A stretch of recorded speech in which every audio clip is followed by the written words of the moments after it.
Shalom jemaat yang dikasih oleh Tuhan. Dalam episode kali ini kita akan belajar satu topik firman Tuhan tentang dengar, bertumbuh, berbuah. Dengar, bertumbuh, berbuah. Ini adalah perumpamaan tentang seorang penabur pada Lukas pasal 8 ayat 4 sampai ayat yang ke-15. Jadi pada saat itu Tuhan Yesus memperumpamakan sesuatu yang disebut dengan perumpamaan tentang penabur. Bagaimana ada seorang penabur keluar untuk menaburkan benih. Pada waktu ia menabur, benih itu yang jatuh di pinggir jalan, ya, diinjak orang, burung di udara memakan sampai habis. Sebagian jatuh di tanah berbatu, setelah tumbuh kering, tidak mendapat air, jadi sempat tumbuh, tapi nggak bisa tumbuh lebih lanjut. Sebagian lagi jatuh di tengah semak duri, dan semak itu tumbuh bersama-sama dengan tanaman itu dan menghimpitnya sampai mati, jadi sempat tumbuh, tetapi ada semak-semak juga yang ikut tumbuh bersama dengan tumbuhan itu, dan akhirnya tumbuhan itu tergencet dan mati. Dan sebagian jatuh di tanah yang baik, dan setelah tumbuh berbuah 100 kali lipat.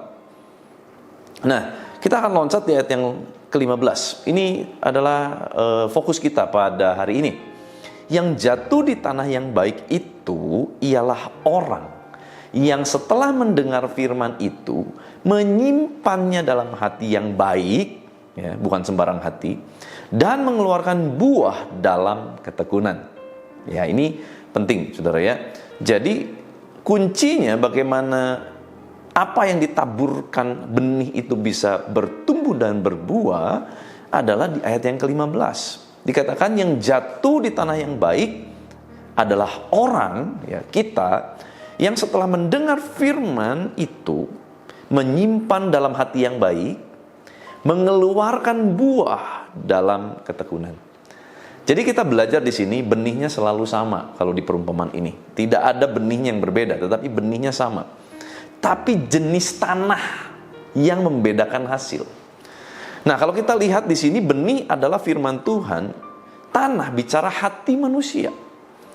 Bagaimana hati manusia itu yang menentukan benih yang ditaburkan bisa bertumbuh, tidak bertumbuh, atau bertumbuh setengah, kegencet, mati, atau bertumbuh dan berbuah. Nah, saudara, pertanyaannya gimana supaya setiap benih itu bisa tumbuh tepat pada sasarannya? Bagaimana setiap benih bisa tumbuh dengan baik? Yang pertama, kita harus belajar mendengar firman. Karena iman timbul dari pendengaran, dan pendengaran akan firman Kristus. Maka dari itu kita harus banyak mendengar firman. Karena benihnya itu firman. Bagaimana kita mau bertumbuh di dalam firman dan kebenaran, tetapi kita nggak pernah mengizinkan benih kebenaran itu masuk. Maka dari itu, saudara, saya mendorong, bukan cuman saudara ikuti saat teduh ini, tapi saudara pun harus punya waktu untuk betul-betul bersaat teduh lebih lanjut, lebih lama, lebih izinkan Tuhan bicara juga secara pribadi kepada setiap kita, saudara ya. Dengar firman. Ini salah satunya, ya. Salah satunya adalah saya membantu saudara untuk bisa saudara mendengar firman. Nah, yang kedua, disimpan dalam hati yang baik. Berarti hatinya itu harus baik. Maksudnya hati yang baik itu apa? Hati harus beres. Untuk kita bisa simpan firman, butuh hati yang beres. Butuh hati yang gak ada ganjelan, saudara. Kalau hari-hari ini kita masih banyak ganjelan, hatinya masih kotor, masih dendam, kecewa, iri, dengki, kesel, amarah, semua ada disimpan di dalam hati. Sekalipun benihnya adalah benih yang sangat bagus, karena firman Tuhan adalah benih yang sangat bagus. Sekalipun benih itu luar biasa bagus ya, tetapi tanah hati kita akan menyebabkan benih itu tidak bisa tumbuh. Maka dari itu yang perlu diberesin bukan benihnya, hatinya.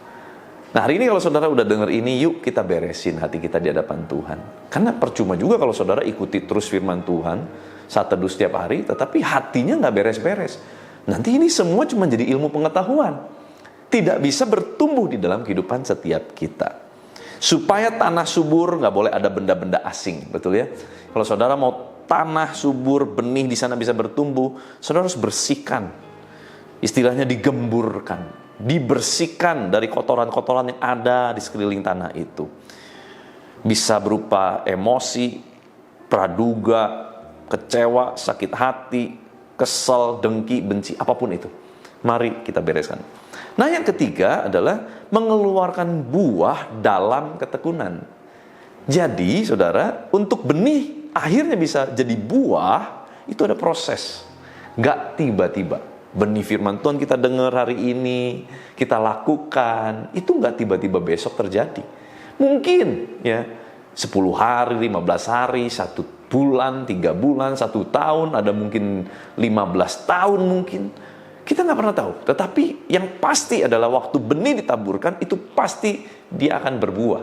Nah, cuman berapa lama? Nah, ini butuh waktu. Saudara, Guinness Book of Record mencatat tanaman yang paling cepat tumbuh adalah bambu.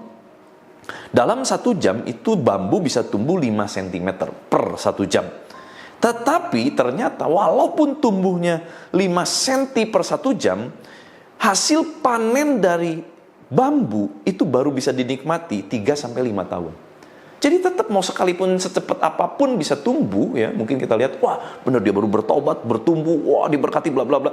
Tetapi ternyata buahnya itu baru bisa dinikmati ya, bambu ini 3-5 tahun.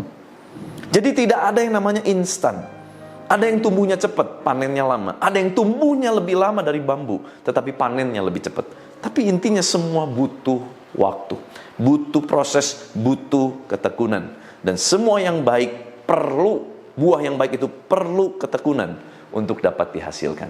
Kalau belum baik, dipupuk kembali. Kalau belum baik, bagaimana caranya supaya tanaman itu jadi baik? Dibersihkan kembali, digemburkan kembali.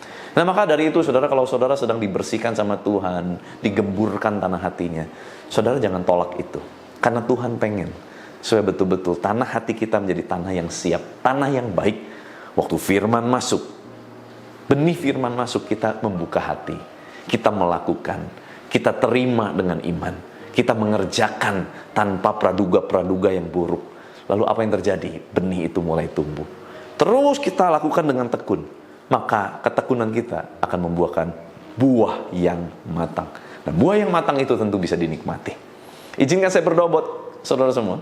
Tuhan, terima kasih untuk firman-Mu, mengajar kami, mengingatkan kami, menegur kami, untuk kami hari-hari ini boleh mengecek hati kami, memperbaiki hati kami, yang mungkin selama ini hati kami banyak salah, banyak kotor, banyak ganjelan. Kita mau beresin Tuhan, di hadapan Tuhan.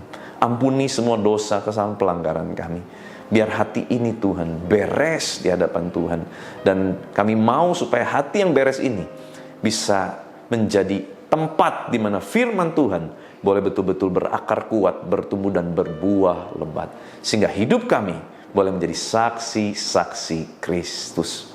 Terima kasih Tuhan, berkati setiap anak-anak-Mu dalam segala aspek kehidupan mereka, kesehatan, kehidupan rumah tangga, pekerjaan, karir, perjodohan.